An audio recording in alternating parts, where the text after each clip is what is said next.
And let's check in with Tyler Orton with today's business news. Good morning, Tyler. Hi, good morning, Sam. We're going to talk about net neutrality first and how the U.S. has now repealed net neutrality and how is that going to impact us?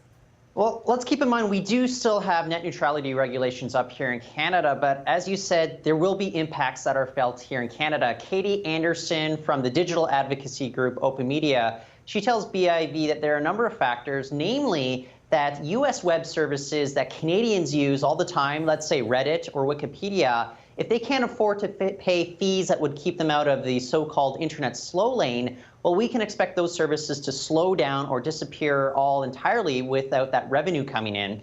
Now, Canadian web services like Hootsuite or, say, Shopify, they could also be slowed down for U.S. users if they don't pay those fees. But keep in mind, if they do pay those fees, then internet costs for Canadian users, as well as global users, they're going to go up as they pass those costs on to consumers. So this is going to have a wide-ranging impact, not just on the Americans down south of the border, but Canadians and people across the globe as well. Absolutely. Okay, let's talk about Bitcoin. When I was driving in this morning, Bitcoin reached $17,700.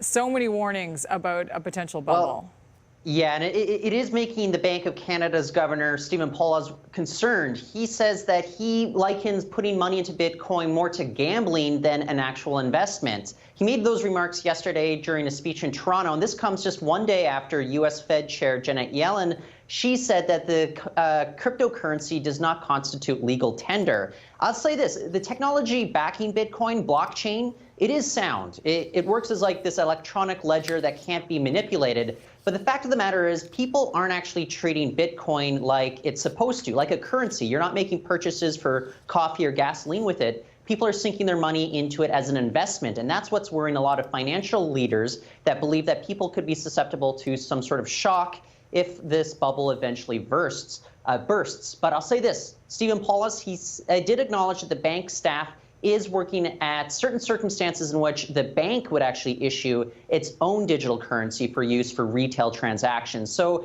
they do believe that this technology blockchain is legitimate. They're just not so sure about these unbacked sorts, not backed by government sorts of cryptocurrencies. Right, no kidding. Okay, thanks for that, Tyler. If you'd like any more business information, of course, head to BIV.com.